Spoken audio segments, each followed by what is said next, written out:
open your Bibles to Matthew chapter 6. And we've been going through the ways of Jesus. And one of the ways, these are the lifestyle habits of Jesus. These are the things that Jesus did. I'm going to say, I won't go so far as to say a daily basis, but these were literally lifestyle things that he did to minister to people and show his relationship with God.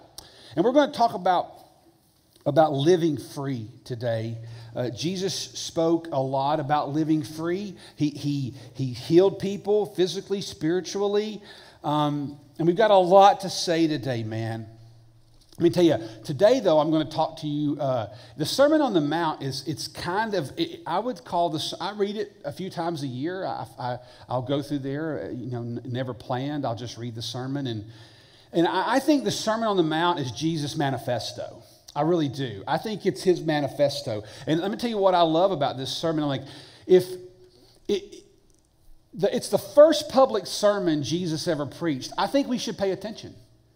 Like, it's like he finally steps up to the mic officially, and you're like, oh, I need to buckle down and listen up. And today, part of that manifesto is I'm going to talk about living free from fear. Living free from fear. So I don't have a confidence monitor, Zach, so you'll have to help me if I get off. I'm going to talk to you about specifically with the manifesto within the manifesto is about fear. Don't you find it ironic that Jesus in his first sermon talked about fear? Why? Because it's a human need. Everybody in here faces fear. And if you don't, you're lying to yourself. Now listen, everybody has faced fear, and you're going to face fear. You can't get out of hitting a fear from time to time. But there's a difference between encountering fear and embracing fear. There's a difference between encountering fear and living in fear, right? You're not lesser than if you encounter fear. But living in fear and letting fear wash over you, that's the Antichrist speaking into you, right? Because if we believe that Jesus came out of the grave, and if we believe that the Holy Spirit inhabits us, if the words in this entire living book are more than just words, then the Bible tells us we don't have to live in fear of any situation, right? But we're all going to have fearful thoughts. Even if they're small, everybody faces it. So what do we do when that hits us? Today you're going to hear a phrase I'm going to talk about often. It's a phrase, uncompromised trust. What does it mean for us to live with uncompromised trust in God? How does that look and how does it play out? Now here's the fascinating thing about when Jesus spoke about fear. The context that Jesus uses to talk about fear is really interesting. In his first sermon, he could have spoken about anything. He could have talked about anything. And when he chose to talk about fear, do you know the package that he put it in? Ready? Your money. You're like, oh, no, it's going to be one of those. No, I'm not going to talk about your money. We're going to talk about your financial security on every level. Because I don't know a single person in this room that doesn't from time to time have concerns over money, even if you have a lot of it. Where do I put it? How do I pay lesser taxes on it? Come on, right? How can I invest it? Where can I leave it? What do I do with it? What happens when there's a lot of month left and at the end of the money? You ever been there? A lot more month, not much money, right? So Jesus goes into this. Let's read it together. We're going to pick it up. And today, my goal is to help you with.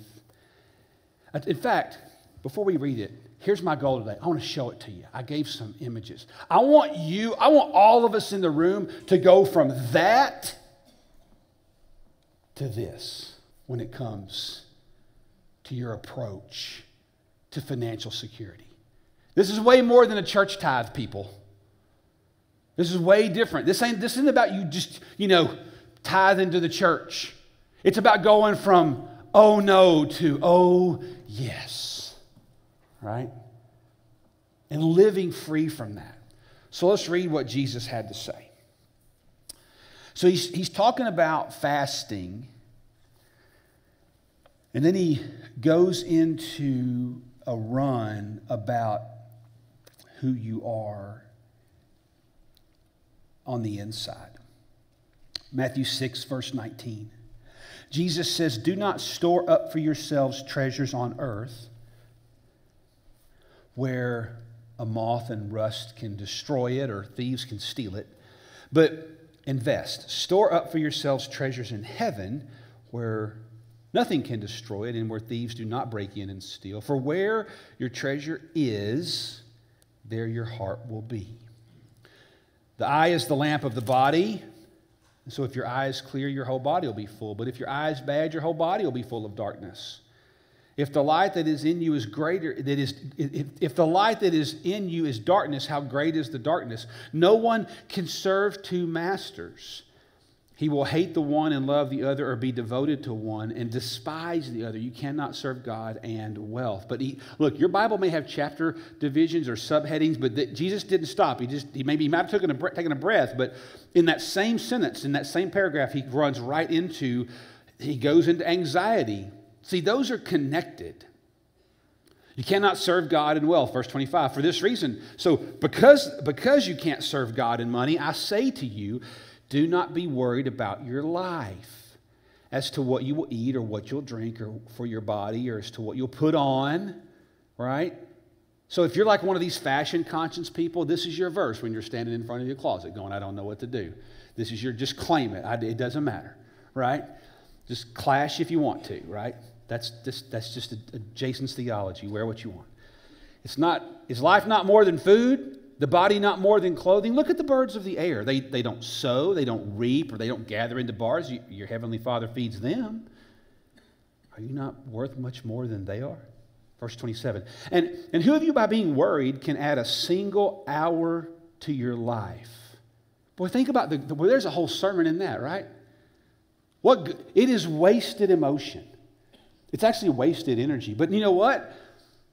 Anybody in here ever not worried? Will you raise your hand and then come speak real quick? Because I don't know anybody that fits that bill.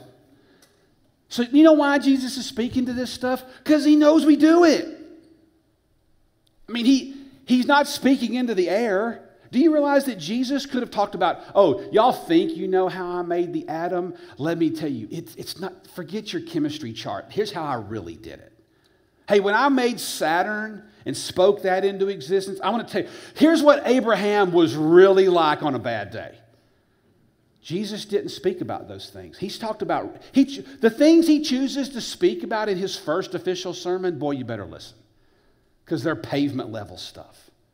Things you deal with every day. Verse 27, and who of you being worried can add a single hour to his life? And why are you worried about clothing? Observe the lilies of the field. They don't toil or spin, but I tell you that even Solomon wasn't clothed like these. Verse 30.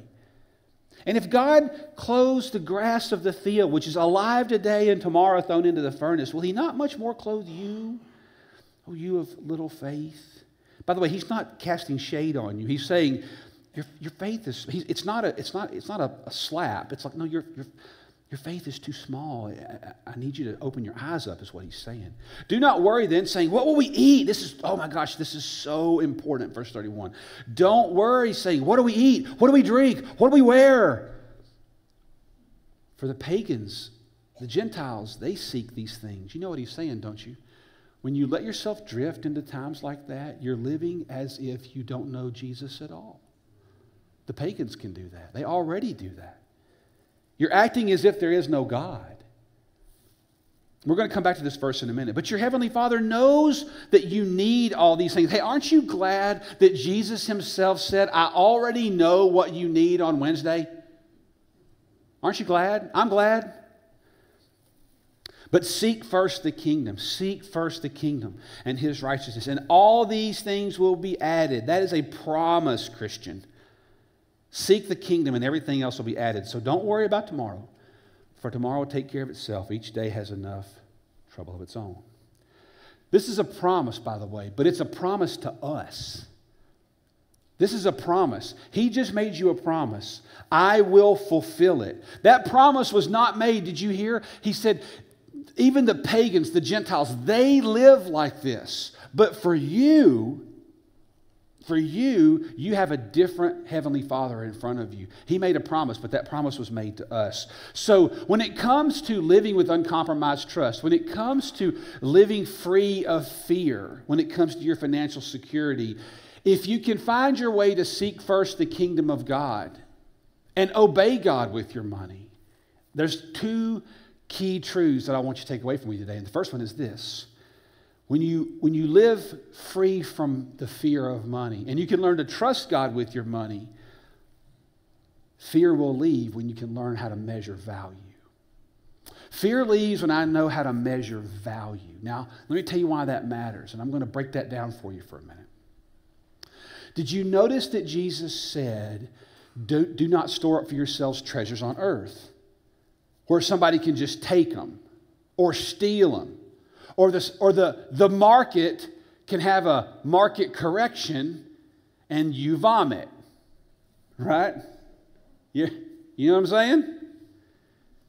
He's like, look, don't learn how to measure value. Notice something that Jesus is not saying. Let me tell you what he's not saying right here. When you look at this passage, when he's talking about storing up and clothing, he's talking about earthly investments. He's not saying you can't own things. He's not saying you can't want things. He's not saying you can't own things. He's saying don't let things own you.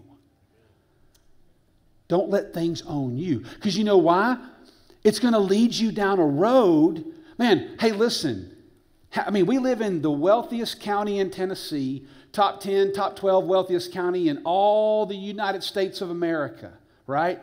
We live in the land that testifies to us all the time. How many people do you know that have way more square footage than they know what to do with, way more cars than they know what to do with, a bigger bank account than they know what to do with, and they are miserable humans? It's all around us, friend. There's a reason that Williamson County needs Jesus. Because we've learned to provide for ourselves. And it's great to live in a high wealth area, man. I mean, you know, the grass that borders our sidewalks is better than most people's yards anywhere else in America. It's fascinating. I see this dude every time I go up. I go to Twice Daily and get me some coffee every morning. And there's a dude who's out from the city of Franklin, and he's watering the plants. And I'm like, this is the most abnormal thing I've ever seen in my life. I mean, it's awesome. I mean, it's really cool, but it's like, who does that? I mean, we live in a cool city that they care about the drought for the hydrangeas, you know.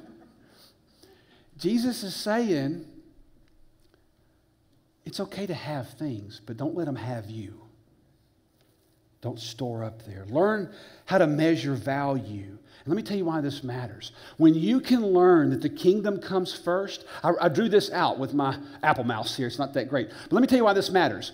What you value will lead to a desire or a craving. And what you crave will lead to a direction. Let me unpack that for you real quick. Whatever you value is going to lead to what you crave. And what you crave will always drive behavior. Did you hear me? The things you crave drive how you act. So what Jesus is saying is, that's why he made the connection. You can't serve God and money. That's why he made that connection. Because at the end of the day, you know what Jesus is getting at? He's getting at, it's not about money. Money and investments and financial security, you know what he's getting at? It's not about money. That is a symptom. You know what the root of it all is? He's trying to keep you free from idols. He's trying to keep you free from going, oh man, I don't have to keep up. You ever been fatigued from trying to keep up? Like, that's kind of high school, isn't it? I mean, man, in high school, you were just trying to, I remember telling my mom and dad, like, well, I need Nikes, Mom. Because that's what everybody's wearing, And I wish my mama would have said, shut up and wear what you get. Get what you get and don't put your fit. But my mama, in her great nature, bought me Nikes. Thank God for mamas, You do want, you learn it at an early age. Oh, I want to keep up. Oh, I want to keep up. Oh, I want to keep up. And it's human nature, man. It is. And what Jesus is doing is he's saying, listen, if you go down that road, you know what idols do? Let me tell you what idols do. Idols play to win. Idols play to win. So Jesus tells us to stay away from two masters. Look at what the word of the Lord says in Exodus chapter 20, right out of the gate. In the 10 Commandments, you must not make for yourself an idol of any kind.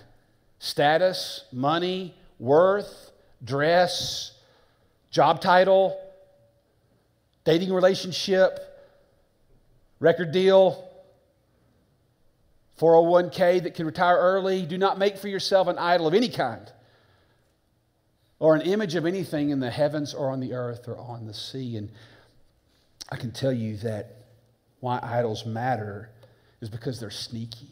I've learned that about idols. And let me tell you something. If you don't have idols, if you think, I don't have any idols, friend, you just need to do a 7-day fast and a boatload of them. You won't even get to the 7th day. In about the 7th hour, if you start saying, hey, you want to know where your idols are, by the way? You want to know where your idols are? I'll tell you where you can start.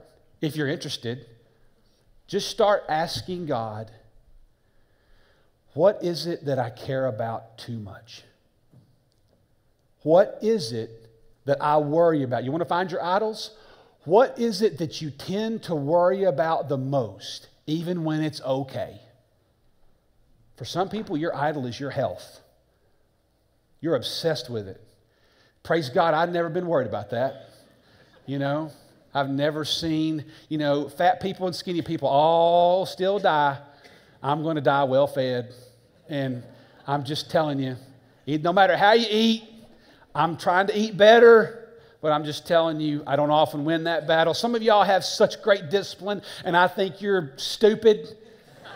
I'm just kidding. You thought I was going to say I thought you were great. I'm actually envious of you that have great discipline with nutrition. It's funny. I have discipline in a lot of other things, but convenience stores and me don't get along.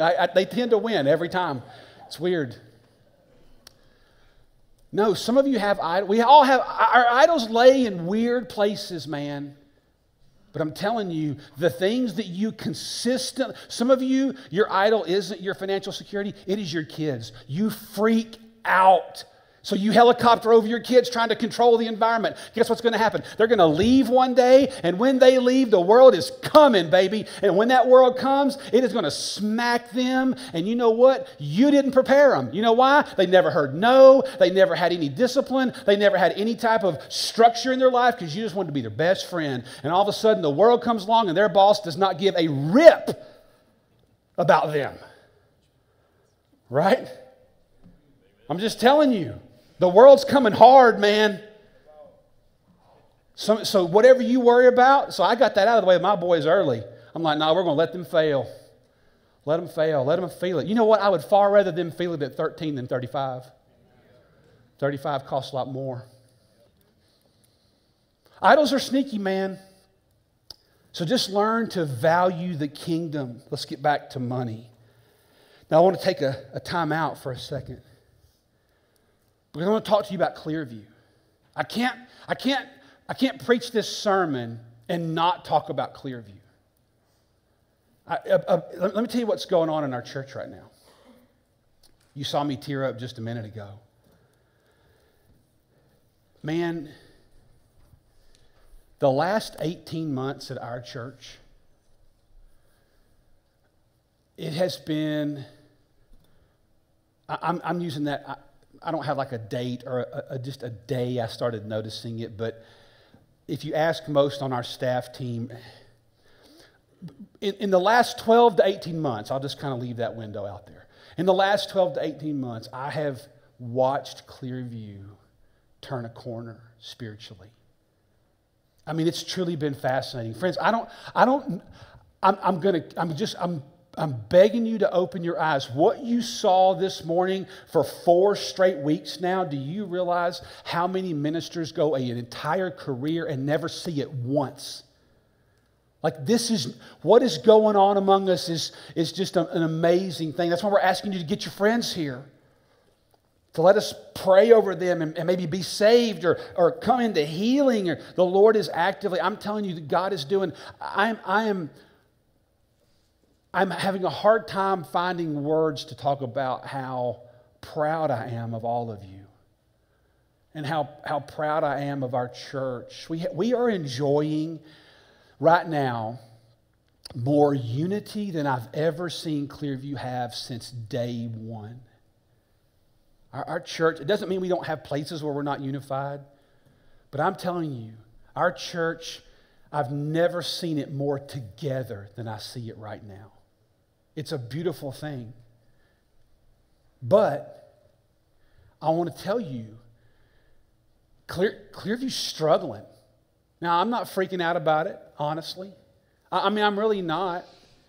There's so many good business people in this room. You know what you do when if you've been in a business or in an industry for any length of time, you go through cycles, ups and downs. Some are deep cycles, some are big swings. You just deal with it. You pull levers, you save money, you invest money, you reallocate funds. Our finance team right now and all of our people hired and volunteer, they're playing the chess game and they're looking at all the different chess pieces. That's just what you do. I'm not freaked out about it, but it does have real consequences for ministry. And I want to walk you through some of those consequences, okay? Right now, this is a typo. It's actually 276. We are, right now with our budget, we are right about $276,000 behind budget. Now, your staff, we have done a lot to try to manage expenses.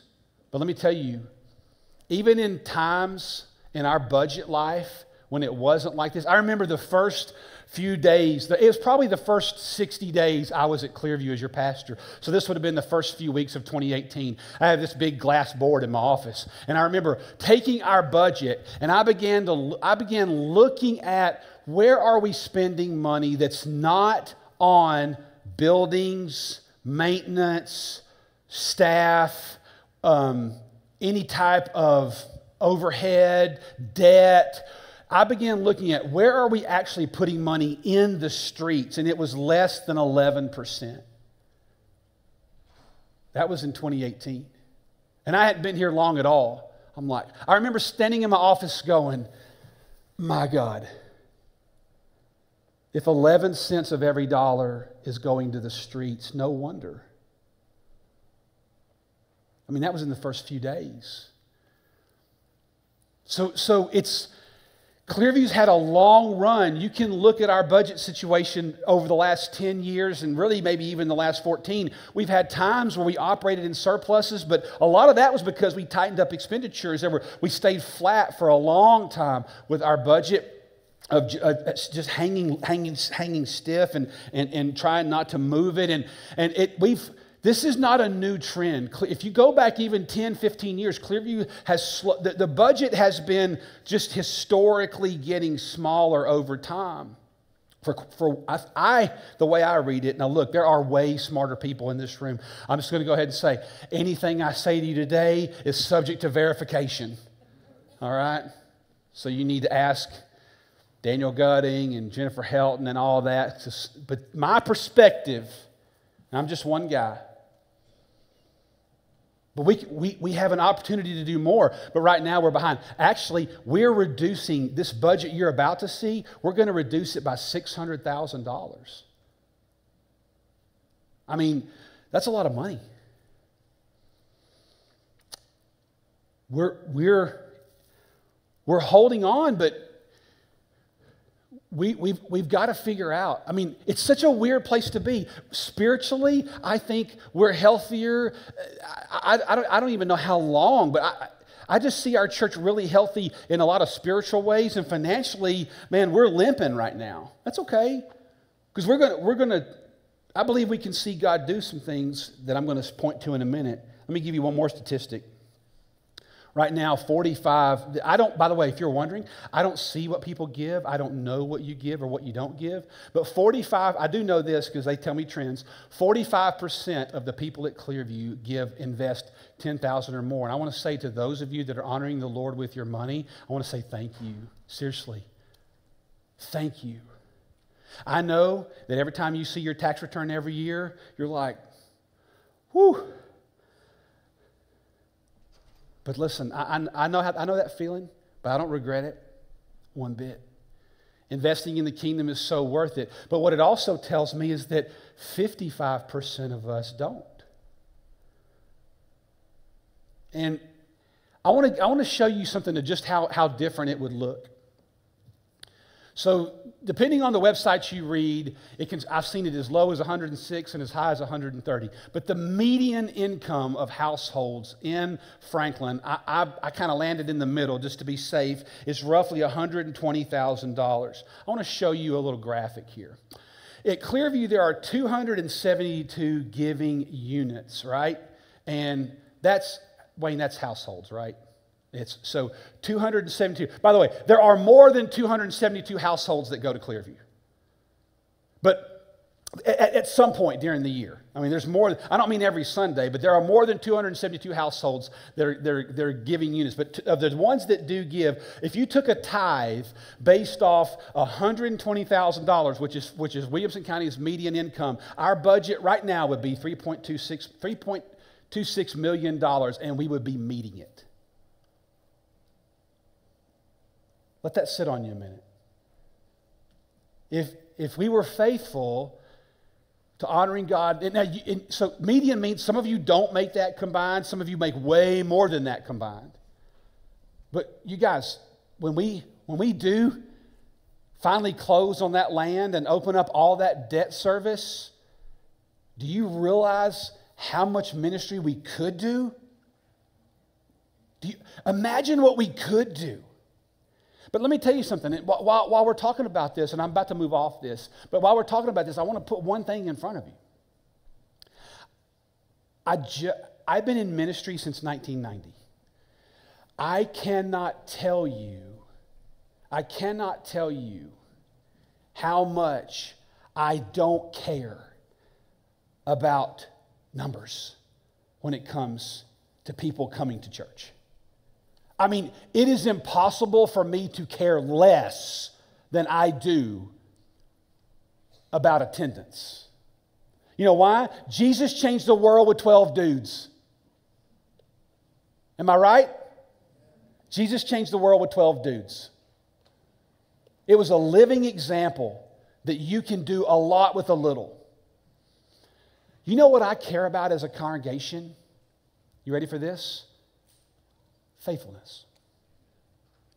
Not just with money, I mean in general. You know why? Because I know that if we are faithful to God and striving to be faithful, you know what I know He'll do? He'll show up.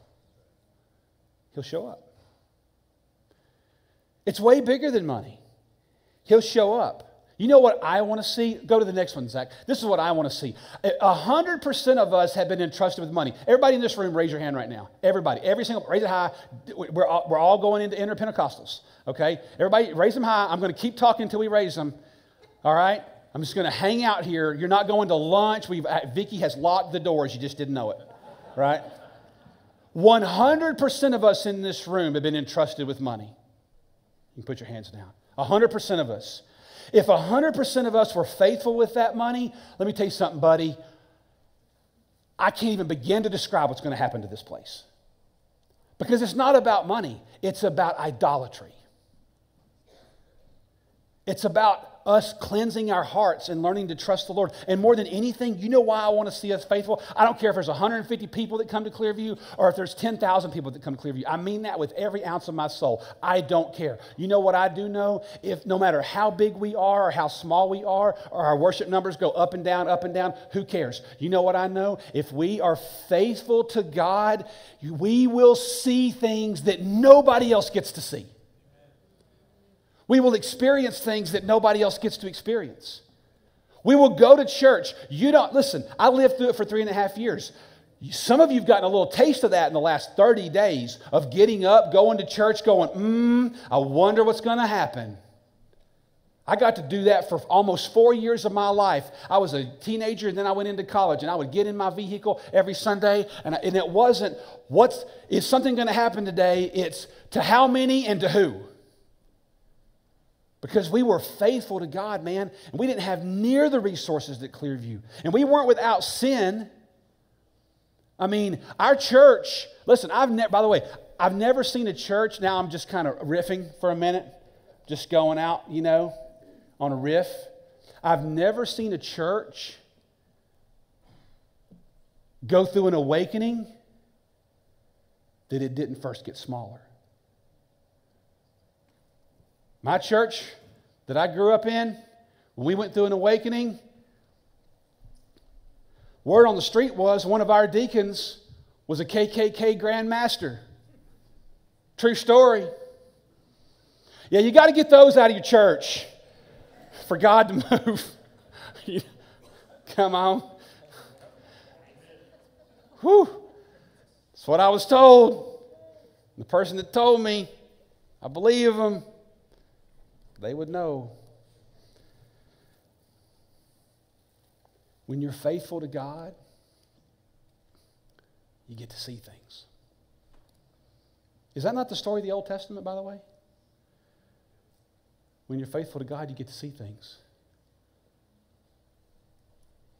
Well, you know what I want for ClearView? I don't care what the budget looks like.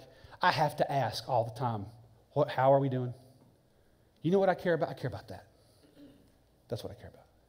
Right there. Because I know we'll get to see things. And we'll get to experience things. See, when you fund the kingdom of God, listen to me, friends. Right now there's a big word in our culture called influencer, TikToks, Instagram. Hey, all of us that are over 40, you can have a career on YouTube doing stupid stuff. Today, I'm going to drop a TV off a bridge. Boom! I make $200,000 a year dropping televisions off of bridges and saying, come watch. It's a weird world, man. I think it's cool. Listen, if you found a way to make a living off YouTube, dropping TVs off bridges, I'm just saying, awesome. Hallelujah. You don't put up with bosses. You don't put up with anybody, whatever. It's a weird world, but everybody wants to be an influencer. Let me tell you something, friends. But even if you're the world's greatest TikTok, Instagram, Facebook, YouTube, whatever they come out with next, if you're the greatest influencer, let me tell you, 100% guaranteed, take it to the bank, those days have a shelf life. There's going to be a day when nobody knows your name and nobody cares. But if you invest in the kingdom of God, your money will influence after you are dead and in heaven. Your influence is eternal. If you fund the kingdom, go to the next one. Here's 2 truths. If you fund the kingdom, you're an eternal influencer. Do you realize you could be an eternal influencer? Every one of you. You could be an eternal influencer. And you don't even need Instagram to do it. Honor God. Second, funding the kingdom of God makes my daily job eternal. Some of you hate your job. You know how to make your job eternal? Honor God with your money. No, I don't love my boss too much, but boy, do I get to give to the kingdom of God. That'll keep you working. So many times your job gets really hard. You can fund the eternal. I want to give you one more truth before we move out of here today. I told you that fear leaves when you learn how to measure value. But I will tell you this, fear also leaves when I have uncompromised trust. Jesus mentioned, now let's go back to verse 24. You cannot serve 2 masters. You will hate one and love the other. And look at the word he chooses to use. Or you'll be devoted to one and you will despise the other. At the root of it all, Jesus got into idolatry. It's why you see Exodus 20 say what it says. Don't make for yourself an idol. God's not trying to hamper your style. You know what God is doing? He's trying to free you up. Idols play to win. Idols play to win. You know what they do? When you love when something more ranks in your heart than God does, idols choke out favor. Idols will choke out favor every time. For those of you that are into gardening, I don't have to tell you about weeds. Weeds find a way, don't they? They find a way. They choke out life. I asked a farmer friend of mine one time, why do you spend so much money spraying? He said, because all the nutrition that you want to go to that plant will go to things you're never going to harvest. I was like, oh, that makes so much sense. See, the Lord is wanting to free some of you today. So I'm just going to ask you, as you leave here today, look, don't leave here thinking that I'm saying we got to help ClearView. No, no, no. You know why I know this? This will not be the last church you ever attend. For most of you, it won't be the last church you attend. I want you to learn now to fund the kingdom. Because when you fund the kingdom, the church benefits. The local church right here, we are a mission extension. We don't just give to international missions. When you give to this place, this in and of itself is a mission. However, to the extent that we fund what's going on here, it dictates what we can and can't do. I mean, I'm just being real with you. So if we continue on this, what I think is more than a decade of a trend, if we continue, then the way we do ministry at all it's going to change. I mean, it's going to have to change. But it doesn't have to. Or actually, it could change. It could change in ways we never dreamed. I'm telling you, I've never been more excited about what's happening at ClearView than I am in this very moment. I'm telling you, man, it's the coolest. But friends, if we all got to step up, man. We just got to step up. We got to step up for our students. We got a lot of mamas pregnant right now at our church. We got future